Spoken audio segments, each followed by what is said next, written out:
लाखनगाव गव्हाळीमळा येथे स्वामी मारुती जांभळे यांच्या निवासस्थानी आलोय. पहा, हे पूर्णपणे घर म्हणजे वादळी वाऱ्याने जमीन नष्ट झाले. समोर पूर्णपणे याचं छतच राहिलं आहे. पूर्ण संसार भिजला आहे.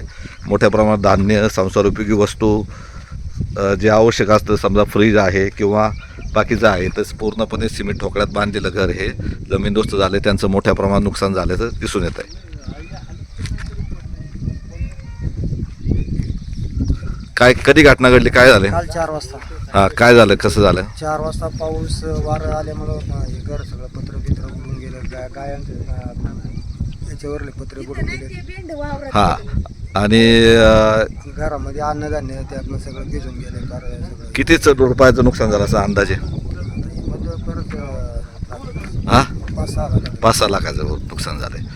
आणि ज्यावेळेस ही घटना घडली त्यावेळेस तुम्ही कुठे होते? आणि तिकडे कांद्यावर कागद टाकायला गेलो होतो. कांदा सगळं भिजून गेलं. या गायांच्यावर सगळं कर्ज काढलेलं आहे तुम्हाला सांगतो. त्याच्यामुळं पूर्णतः म्हणजे शेतकरी अडचणीत आला आहे. आणि वादळी वाऱ्याने अक्षरशः हे वाऱ्या म्हणजे एखाद्या कागदाप्रमाणे छत संपूर्ण उडून गेले. किती फूट लांब गेले पत्र्याचे? काय पत्र जवळजवळ 200-250 फूट लांब गेले, उडून 250 फूट लांब गेले. आणि सिमेंट ठोकळे, हा, कांदा सगळं भिजून गेले. कांदे सुद्धा नुकसान झाले. आणि कर्ज काढलेलं आहे पतसंस्थेचं आहे का हा, पूर्णपणे. आणि इथं गाया आणि शेतीवर उदरनिर्वाह तुमचा.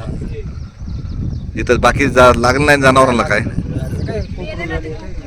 हा, कोकरू सुद्धा मेले. आणि हे संपूर्ण सिमेंट ठोकळ्याचं जे बांधलेलं घर आहे ना, एक अक्षरशः पत्त्याप्रमाणे कोलमडून पडले. पूर्णपणे कुटुंब हे उघड्यावर पडले दिसत आहे. तर मोठ्या प्रमाणात एक नुकसान झालंय.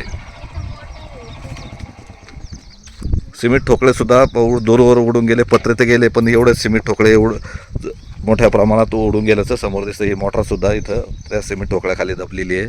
पूर्णपणे संसार उद्ध्वस्त झाला आहे. हे कुटुंब उद्ध्वस्त झाले. आणि शेतकऱ्यांना मदत मिळणं गरजेचं आहे. शासन मदत करते, पण अक्षरशः तुटपुंजी असते. तर यामध्ये हे नैसर्गिक आपत्ती म्हणून त्यांना मदत होणं गरजेचं आहे.